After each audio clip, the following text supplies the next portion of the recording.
everyone. Welcome to another exciting Sheboygan Police Department roll call.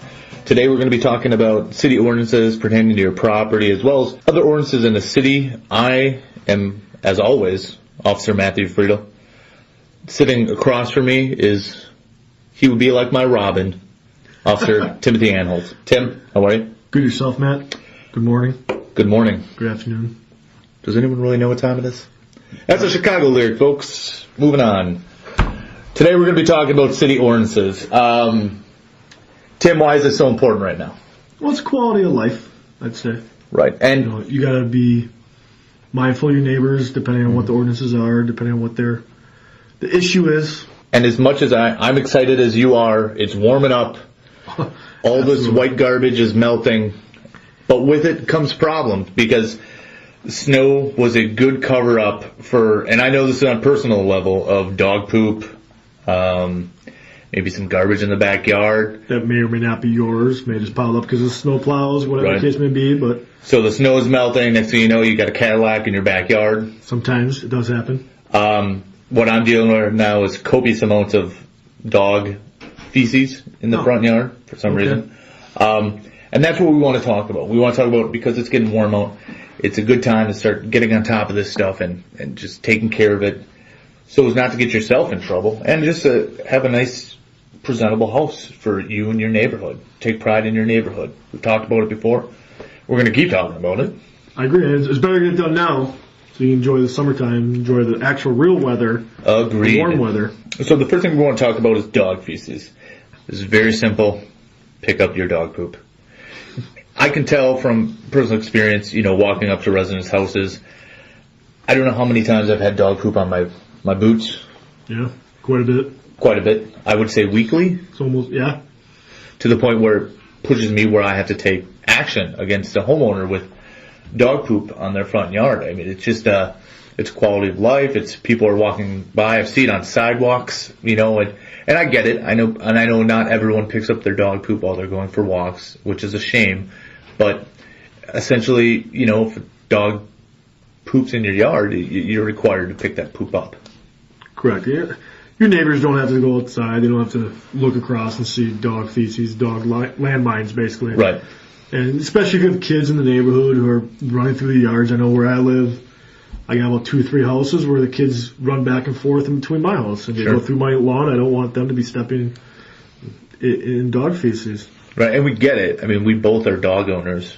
It creeps up on you, and especially when you have multiple dogs. You have 2 or 3 dogs. It's a lot of work, but that comes with the ownership of the animals. Absolutely, you have to take care of it. Just on a side note, Matt, you could get a citation for not picking up your dog feces. Mm-hmm. With the city ordinance, the first offense is $114. That's a lot of money. That's a lot of money for dog not poop. Picking up poop that you can easily get a $20 hand claw type thing at Fleet Farm or hand claw. Hand claw. One of those things where you pull the handle and the claw opens. Sure. For those listening, because we don't have video cameras, Tim's showing like a handle he's squeezing, which looked like right. Sure. They can see that. Okay. In your mind. But after a third offense or third time that this happens, if someone calls you in or whatever case would be, it's almost $180. It bumps up. It's quite a bit. And these fine amounts aren't to scare you as so much as say there are consequences for not picking up your dog poop. And again, it's quality of life. You want your house poop free. Is that? House and yard. Yeah, and sidewalks. And correct. The next thing we want to talk about is garbage and furniture. This is probably one of the biggest calls volume-wise we get for neighborhood complaints is either someone putting up their garbage early and the bag getting torn open, or just your yard's got garbage. And then on top of that, furniture on your front porch and such. So we're going to break it down. We're going to simplify it a little bit. The first thing to know is your garbage pickup. You can find that if you don't know it already. I'm assuming you do. Either one, talk to your neighbor, which is we've been strong proponents of getting to know your neighbor. Anyways, talk to your neighbor. Or take a look around when you see a whole bunch of garbage bags out front. That's what we call in the police business a clue. A clue. But talk to your neighbors or go on the website. Go on the City of Sheboygan website. You're going to find when your pickup time is. that does determine on where you are located in the city as well. Right. You know, that's something you got to take into consideration. It's just not one covers the entire day. And we understand when there's holidays and stuff, sometimes it can be a little... Just for everybody to know, if there's a holiday on a Monday, it gets pushed back one day. Right. So if your original pickup is Friday, it's actually going to be Saturday that following week. And that'll be on the website as well. Correct. The problem when people we're noticing is people are putting out garbages way too early. And, you know, as everyone I'm sure knows, maybe a feral cat will walk by and tear open the bag, or raccoons, squirrels. Chipmunks. I was not aware of that actually do this, but we got a huge problem. Chipmunks. Seagulls obviously are tearing open bags, and then what happens? Garbage just starts blowing around, landing in everyone's yards, just making it rain of garbage in everyone's yard. It's a problem, and it's an avoidable problem if you can get it out, you know, putting it out when it's time to have it picked up. Does that make sense? I don't even know what I just said. No, I understand what you're saying. Okay. I mean, this is my point regarding, let's say you go on vacation Sure. for an extended amount of time. Don't be putting your garbage out a week ahead of time or whenever you're leaving, because then it's just going to become a huge issue. And right. Have somebody, a family friend, relative, somebody come to your house, take it out the night before. And if you are storing your garbage outside, I know some people put their garbage next to their garage or next to their shed. Make sure it's in a receptacle that is raccoon-proof, something where animals aren't going to tip over and again, just tear up the garbage, because again, it makes a problem for everyone else. Also, we want to talk about furniture in your yard. You know, I drive by, you know, in my neighborhood that I'm assigned to, Erie Hill, and notice that some people have like couches on their front porch or on their balcony, or even like a recliner on their front porch. You know, while it may be extremely comfortable to sit in, it is... And convenient. Say that. But you can't have it. You can't have inside furniture outside. That's the general rule, is no inside furniture on the outside. And we see it a lot, and you just can't have it. You got to either dispose of it, which, again, you can look on the website and find a place where you can dispose of stuff, or bring it inside. You're not going to put a fresh leather couch, brand new leather couch outside. Typically, these are pieces of furniture that are already broken. There's a reason they're outside, and a reason the people don't mind if they're outside. So either missing a back or something's wrong that they're broken. Right. It just causes a hassle. You know, and the same goes, you know, I just saw one the other day of someone having a TV outside. You can't place a TV outside for pickup. The garbage will not pick up your TV.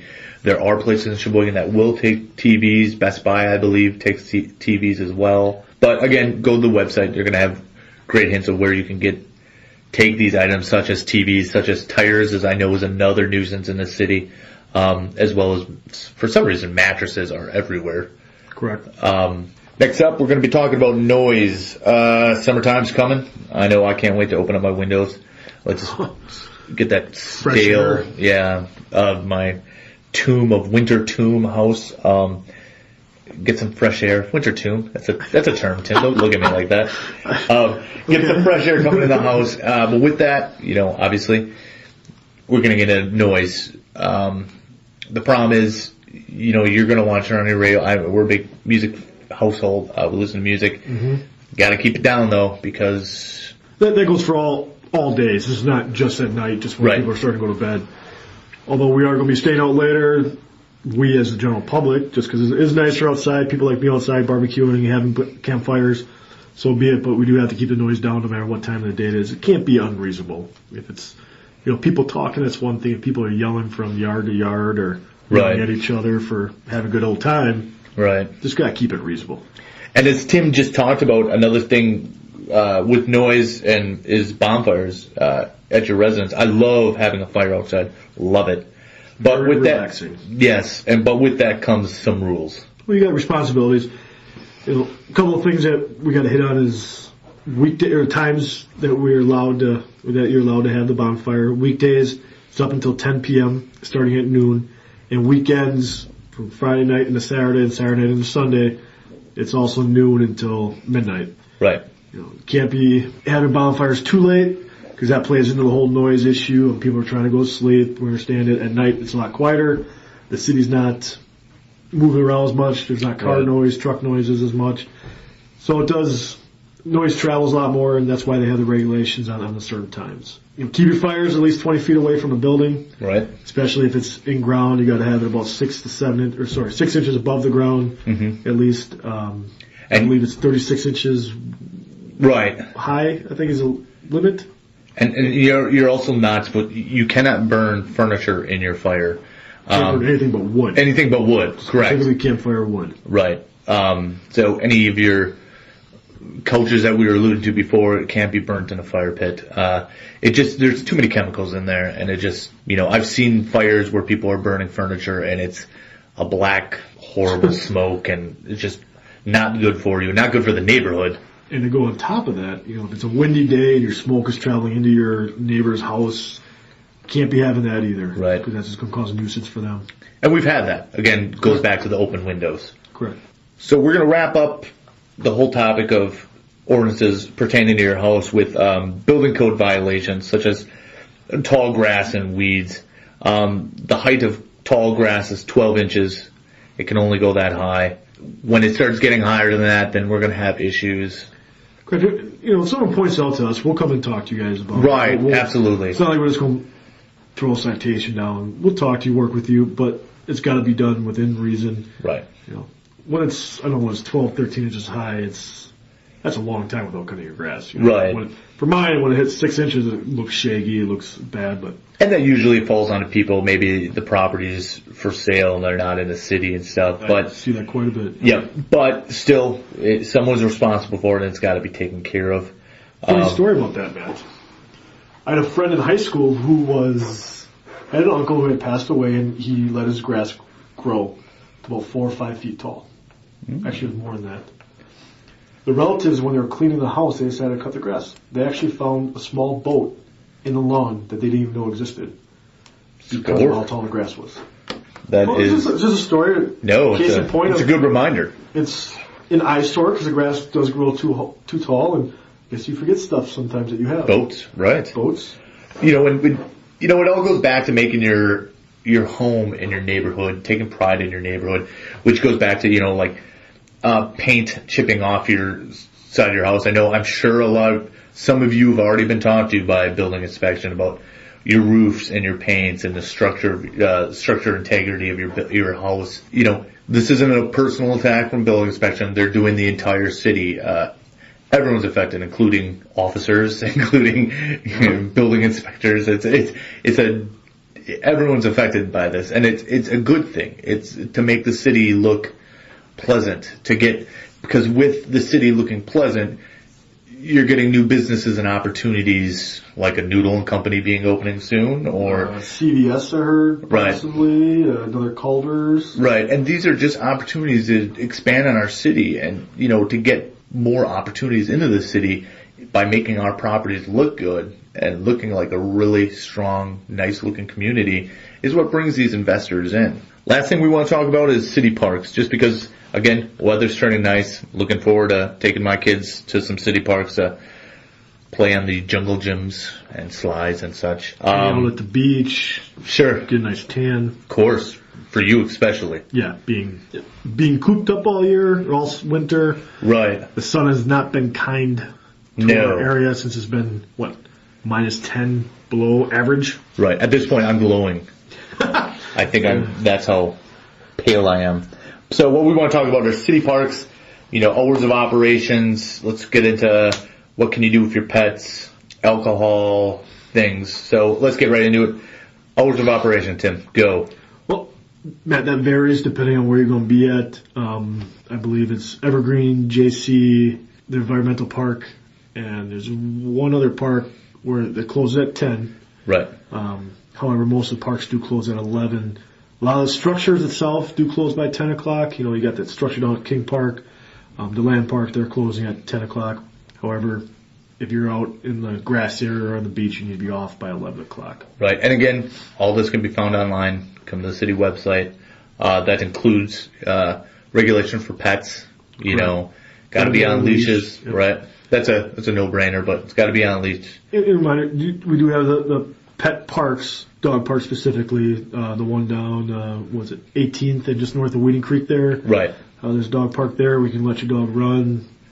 Sure. let off some energy. There's even a dog beach down by the power or waste treatment plant. Down by Lakeview Park. Right, where the dogs can run on the beach and frolic in the water. Again, but they still have to be under your control. Right. You can't just let them run off. And again, pick up your dog poop. Absolutely, because kids are still down there as well. Right, and let's get an alcohol on the beaches, parks. No alcohol at any beaches. Right. In the parks itself, it does go down to if there's going to be a city function, what's going on. Right. No glass specifically. You cannot have any glass at any point of the year. Not even if it's a juice glass, juice in glass. Can you wear glasses? You might be able to. Okay, I think you can wear glasses. That's all right. apply. However, specifically for consumption, let's say. Okay. Let's put it that way. So any beer bottles, any soda glasses, like I said before, the juices, like the Snapple bottles, you can't have those in the park. Again, it goes down to the safety issue of glass breaks, someone steps on it. Right. Then we have an issue that way. So it's not allowed.